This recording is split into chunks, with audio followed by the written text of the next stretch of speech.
ഗുജറാത്തിലെ പടക്ക നിർമ്മാണശാലയിലുണ്ടായ വൻ സ്ഫോടനത്തിൽ 17 തൊഴിലാളികൾ മരിച്ചു. ഗുജറാത്ത് ഡീസയിലെ പടക്ക നിർമ്മാണശാലയിലും ഗോഡൌണിലുമായാണ് സ്ഫോടനമുണ്ടായത്. വിവരങ്ങളുമായി നാഷണൽ ഡെസ്കിൽ നിന്നും ഹരിത കരുണാകരൻ ചേരുന്നുണ്ട്.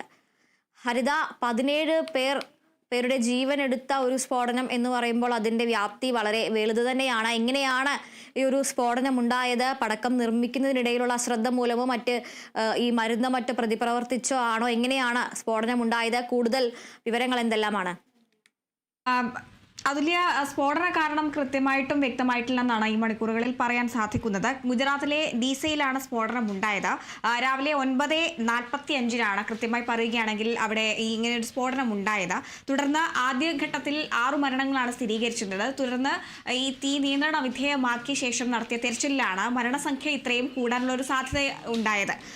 ഈ ഫാക്ടറിയിലും വെയർഹൌസിലുമാണ് തീപിടുത്തം ഉണ്ടായത്. ഫാക്ടറിയിലെ മുഴുവൻ RCC സ്ലാബും അടക്കം തകർന്ന ഒരു അവസ്ഥയിലാണുള്ളത്. ഗുജറാത്തിലെ ദീപക് ട്രേഡേഴ്സിലാണ് ഇങ്ങനൊരു തീപിടുത്തം ഉണ്ടായത്.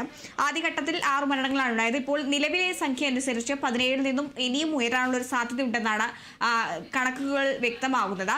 എങ്കിലും ഈ സ്ഫോടന കാരണം കൃത്യമായി വ്യക്തമല്ല. വരും മണിക്കൂറുകളിൽ കൂടുതൽ വിവരങ്ങൾ ലഭിക്കുമെന്നാണ് മനസ്സിലാക്കുന്നത്. അതുല്യ. ശരി ഹരിത, ഗുജറാത്തിലെ ഡീസയിലുള്ള